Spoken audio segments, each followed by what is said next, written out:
कांग्रेस के प्रदेश अध्यक्ष प्रीतम सिंह ने कहा है कि उत्तराखंड में मुख्यमंत्री की सीट को लेकर चुनाव होने या न होने पर जिस तरह का संशय चल रहा है, उससे सरकार के पास केवल 3 विकल्प है। या तो सरकार मध्यवर्ती चुनाव में जाए, या राष्ट्रपति शासन की डिमांड करे, या फिर तीसरे मुख्यमंत्री का विकल्प सरकार के पास है। नहीं तो चुनाव आयोग जो भी निर्णय लेगा, कांग्रेस हर चुनौती के लिए तैयार है। उन्होंने कहा कि निर्णय अब चुनाव आयोग को लेना है, लेकिन कांग्रेस अपने लिहाज से हर चुनौती की तैयारी में जुटी हुई है।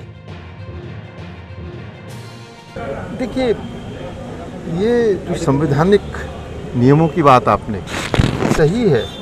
यदि किसी राज्य के अंदर विधानसभा के आम चुनाव के लिए जो है 1 साल से कम का समय रहता है, तो ऐसी परिस्थितियों में प्रदेश के अंदर कोई उपचुनाव नहीं किए जा सकते। लेकिन ये निर्वाचन आयोग पर निर्भर करता है। अगर निर्वाचन आयोग संवैधानिक व्यवस्थाओं के अनुरूप काम करेंगे तो स्थिति दूसरी होगी, और अगर निर्वाचन आयोग कठपुतली के रूप में कार्य करते हुए उपचुनाव कराएंगे तो हम तैयार हैं। और अगर चुनाव नहीं होता है तो 3 विकल्प सरकार के पास है। या तो मध्यवर्ती चुनाव में जाए, या राष्ट्रपति शासन इम्पोज करे, या नए मुख्यमंत्री को शपथ दिलाए। आप लोग निर्णय क्या रहेगा? देखिए, हम तो जो निर्वाचन आयोग का निर्णय होगा उसके अनुरूप चलेंगे। हमने कहा कि हम हर चुनौती को स्वीकार करने के लिए तैयार है, और अगर निर्वाचन आयोग उपचुनाव की अधिसूचना जारी करता है तो कांग्रेस मजबूती के साथ चुनाव लड़ने का काम करेगी।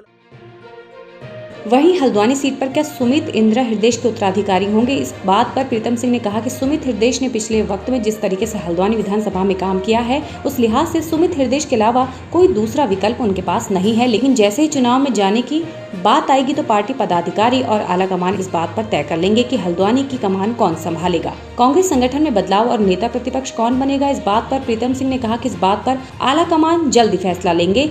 उम्मीद की जा रही है कि जल्दी आलाकमान और पार्टी पदाधिकारी, प्रदेश संगठन के लोग बैठकर जल्द ही एक राय तैयार इस विषय पर कर लेंगे। ये सही बात है कि इंदिरा हृदय जी के ध्वजवाहक के रूप में सुमित जी ने जिस तरीके से इस हल्द्वानी विधानसभा में कार्य किया है, किसी से छुपावा नहीं। जब उपचुनाव की तिथि घोषित होगी, जब निर्वाचन आयोग अधिसूचना जारी करने का काम करेगा, हम सब लोग बैठेंगे और इस पर निर्णय लेने का काम करेंगे। और मैं समझता हूँ कि सुमित हृदय से अच्छा कोई दूसरा है इंदिरा जी के परिप्रेक्ष्य में रिप्लेसमेंट की अगर हम बात करते हैं, कोई दूसरा हमको दिखाई